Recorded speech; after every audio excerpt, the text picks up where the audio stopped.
पहले हमारी धरती पर आज के दिखने वाले डिवाइडेड कॉन्टिनेंट्स नहीं थे।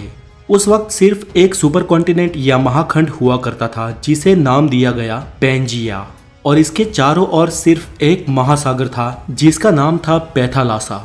और आज के सारे खंड इसी महाखंड पेंजिया में से विखंडित होके बने हैं। ये थियरी देने वाले वैज्ञानिक अल्फ्रेड वेगनर थे और उनका यह भी मानना था कि उसी वक्त उस महाखंड पे रेंगने वाले जीवों का विकास हुआ। दोस्तों, पृथ्वी के गर्भ में लगातार प्लेट्स खिसकती रहती है जिसके चलते धरती पर निरंतर बदलाव होते रहते हैं, लेकिन ये बदलाव लाखों या करोड़ों सालों बाद दिखाई देते हैं। और इन्हीं बदलावों के चलते आज के ये दिखने वाले कॉन्टिनेंट्स का जन्म हुआ और उनके साथ ही हमारे देश भारत का भी। अल्फ्रेड की थियरी के अनुसार प्लेट के सरकने से सबसे पहले पेंजिया सुपर कॉन्टिनेंट के दो भाग हुए, जिसके उत्तरी हिस्से को लारेंसिया और दक्षिणी हिस्से को गोंडवाना लैंड कहा जाता है। और इन दोनों के डिवाइड होने के बाद जो बीच में महासागर का पानी भरा और एक खाड़ी का निर्माण हुआ, उसे वैज्ञानिकों ने टेथिस सागर नाम दिया। पेंजिया में से अलग हुए उत्तरी महाद्वीप लारेंसिया में से आज के एशिया, यूरोप और उत्तर अमेरिका जैसे कॉन्टिनेंट्स बने, जबकि गोंडवाना लैंड में से दक्षिण अमेरिका, अफ्रीका, ऑस्ट्रेलिया और एंटार्क्टिका जैसे कॉन्टिनेंट्स बने। हमारा देश भारत भले ही आज भौगोलिक रूप से एशिया का भाग हो, लेकिन भारत का भूमि भाग उस वक्त वास्तव में गोंडवाना लैंड महाद्वीप का हिस्सा था और आज का अफ्रीका और भारत एक ही प्लेट पे टिके थे।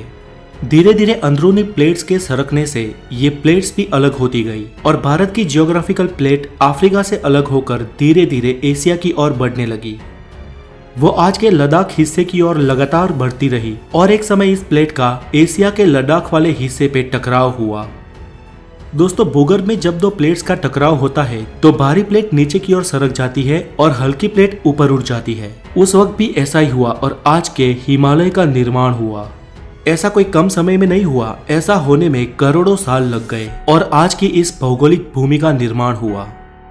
दोस्तों, आज भारत सिर्फ एक ही टेक्टोनिक प्लेट पे टिका है और लगातार ये भारत की भारी प्लेट हिमालय की ओर दब रही है और हिमालय दिन ब दिन ऊपर उठ रहा है। इसके साथ ही हिमालय के सारे पर्वतों की और माउंट एवरेस्ट की हाइट भी साल दर साल बढ़ रही है। दोस्तों, इस थियरी को सिद्ध करने के लिए एल्फ्रेड ने यह भी कहा कि आज के दिखने वाले सारे कॉन्टिनेंट एक दूसरे में फिट होते हैं और आज अगर किसी तरह इन सबको एक किया जाए तो फिर से पेंजिया सुपर कॉन्टिनेंट का निर्माण हो सकता है। चले, ये तो एक संयोग भी हो सकता है, लेकिन अल्फ्रेड ने अलग अलग विस्तार में जाके उस महाखंडों की जीव सृष्टि का और प्राचीन खड़कों के अवशेषों का अवलोकन किया तो ये मालूम हुआ कि विविध अवशेष अलग अलग खंड में एक समान ही थे।